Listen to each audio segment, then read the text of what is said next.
And welcome back to the breakdown. Mecca Thompson is here now. And Mecca, you worked on a story today involving what they're calling a nuclear energy plant coming to Oklahoma. It is very interesting. It's something that's been making the rounds on social media since it was announced this morning by the governor. Lots of people opposed, some people in favor. So definitely will be a talker going forward. Let's take a look at her story. And when we come back, we'll have questions. Governor Kevin Stitt announcing Oklahoma as one of 5 states being considered to house a nuclear lifestyle innovation campus. It is described as the first of its kind.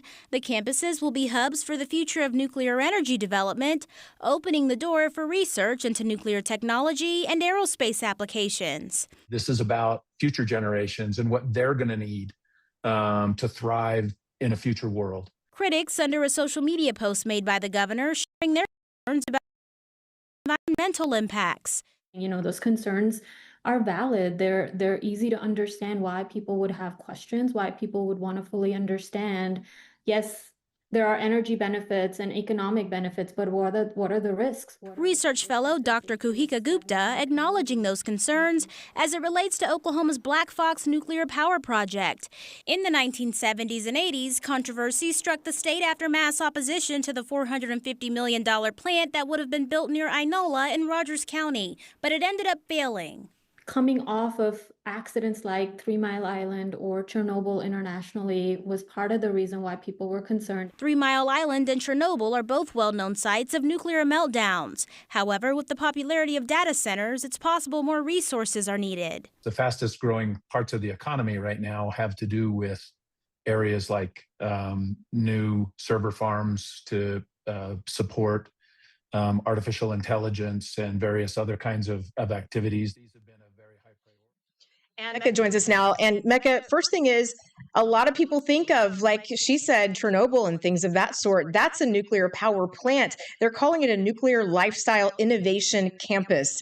Is that at all similar to a plant? So basically, from my research, I think that's just a stronger name, or it looks better than just calling it a plant. From what I found from my own research today, it's basically just what they're calling a hub for technologies that make nuclear energy more practical and integrated into daily life. Obviously, it's something that we don't have right now currently, so a new territory that would be explored there. But I would say it's another word for a power plant. Obviously, that has not been, confirmed by the governor's office, but from what I've been reading, experts on the topic, that is what it seems to be. And is this a done deal or it's still in the works? So it's still in the works. This will be decided by the U.S. Department of Energy. So there are 5 different states being considered, with Oklahoma being one of those. So this is still to be determined. And the experts that I spoke to in that story said they would recommend the state listening to people's concerns because they are valid when you think about Chernobyl and events that, like those 2 incidents where that happened. And a lot of people are freaked out by that. I was just messaging with a few folks that didn't want to go on camera in an interview, but